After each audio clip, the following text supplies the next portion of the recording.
जय माता दी मित्रों, आज मैं मंगला गौरी की कथा सुनाने जा रही हूँ।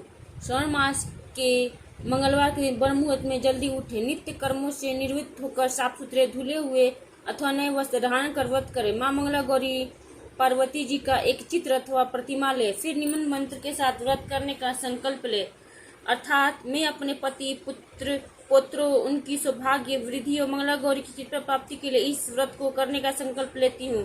तत्पश्चात मंगला गौरी के चित्र या प्रतिमा को एक चौकी पर सफेद फिर लाल वस्त्र बिछाकर स्थापित किया जाता है। प्रतिमा के सामने एक घी का दीपक आटे से बनाया हुआ जलाएं। दीपक ऐसा हो जिसमें 16 बातियां लगाई जा सके। फिर माता के पूजन के पश्चात उनको सभी वस्तुएं 16 की संख्या में होनी चाहिए। 16 मलाएं, लौंग, सुपारी, इलायची, फल, पान, लड्डू, सुहाग की सामग्री, 16 चूड़ियाँ तथा मिठाई अर्पण करें। इसके अलावा 5 प्रकार के सूखे मेवे, 7 प्रकार के अनाज, धान्य जिसमें गेहूं, उड़द, मूंग, चना, जौ, चावल और मसूर आदि चढ़ाए। पूजन के बाद मंगला गौरी की कथा सुनी जाती है। इस व्रत में एक ही समय अन्न ग्रहण करके पूरे दिन माँ पार्वती की आराधना की जाती है।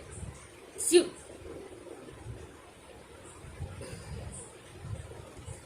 पौराणिक कथा के अनुसार एक समय की बात है, एक शहर में धर्मपाल नाम का एक व्यापारी रहता था। उसकी पत्नी काफी खूबसूरत थी और उसके पास काफी संपत्ति थी, लेकिन उनके कई संतान नहीं होने के कारण वे काफी दुखी रहा करते थे। ईश्वर की कृपा से उनको एक पुत्र की प्राप्ति हुई, लेकिन वह अल्पायु था। उसे यह श्राप मिला था कि 16 वर्ष की उम्र में सांप के काटने से उसकी मौत हो जाएगी। संयोग से उसकी शादी 16 वर्ष से पहले ही एक युवती से हुई, जिसकी माता मंगला गौरी व्रत किया करती थी। परिणाम स्वरूप उसने अपनी पुत्री के लिए एक ऐसे सुखी जीवन का आशीर्वाद प्राप्त किया था, जिसके कारण वह कभी विधवा नहीं हो सकती थी। अतः अपनी माता के इसी व्रत के प्रताप से धर्मपाल की बहू को अखंड सौभाग्य की प्राप्ति हुई। इस वजह से धर्मपाल के पुत्र ने 100 साल की लंबी आयु की प्राप्ति की। तभी से ही मंगला गौरी व्रत की शुरुआत मानी गई है। इस कारण से सभी नवविवाहित महिला इस पूजा को करती हैं तथा गौरी व्रत का पालन करती हैं और अपने लिए एक लंबी, सुखी तथा स्थायी वैवाहिक जीवन की कामना करती हैं। जो महिला उपवास का पालन नहीं कर सकती वे भी कम से कम पूजा तो करती ही हैं। इस कथा को सुनने के बाद विवाहित महिला अपनी सास तथा ननद को 16 लड्डू देती हैं। इसके बाद वे यही प्रसाद ब्राह्मण को भी देती हैं।